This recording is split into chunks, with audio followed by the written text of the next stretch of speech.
சும்மா இல்லடா நானு புலி மாதிரி பதுங்கி நின்று பாயிர புலி. ஆத்தாடி, கர்ணனுக்கு அது தெரியாது. என்னைய சாதாரணமா நினைச்சு அந்த கர்ணப்பைய சவால் விட்டான்டா. இந்த பொன்ராசி யாருன்னு காட்டுறேன்டா. சரிங்க நாச்சி, நான் போயிட்டு வரேன். ஏய் இருற.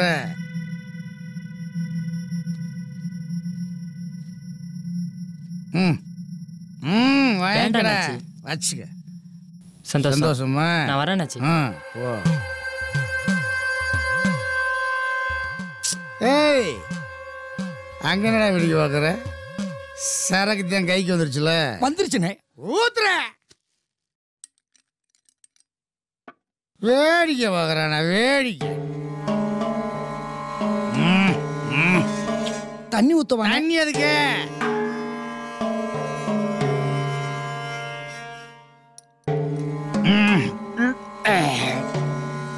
என்னண்ணே 103 இருக்கிறவங்க சரியான லூசு பையில இருப்பாங்க போல இருக்கு. என்னடா கஸ்டமர் லூஸ் யூஸ்னு பேசிட்டு இருக்க? அது இல்லண்ணே, 300 ரூபாய்க்கு சரக்கும் பிரியாணி வாங்கி கொடுத்ததுக்கு 500 ரூபாய் டிப்ஸ் கொடுத்துருக்காப்லண்ணே. 500 ரூபாயா? ஆமாண்ணே.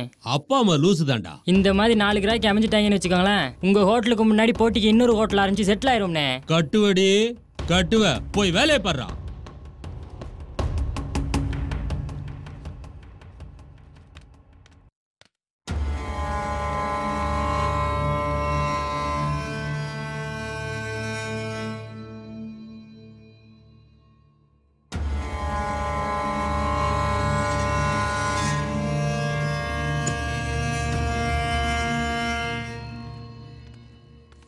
அண்ணாச்சி, யாரை பார்க்க போறீங்க?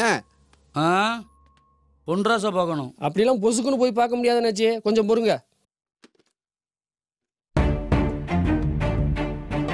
அண்ணே, டிவி பார்க்குறீங்களாண்ணே? வேணாம்டா. டேய், சரக்கு சொல்லி விட்டியா? சொல்லிட்டேண்ணே, இப்போ வந்துரும்ண்ணே. சரி.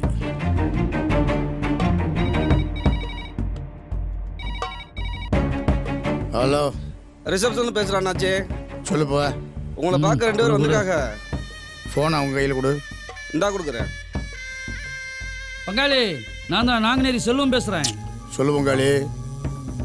ஏன்டா நேராக ரூமுக்கு வர வேண்டியதான்டா? பங்காளி, கீழே விட்டாதானே பார்க்க வர்றதுக்கு. ஃபோன் அங்கே கொடுறா. சொல்லுங்க அண்ணாச்சி. தம்பி, நம்ம பசங்க தான், மேலே அனுப்பிச்சி விடுங்க. சரிங்க அண்ணாச்சி, அனுப்பி விட்டுறேன்.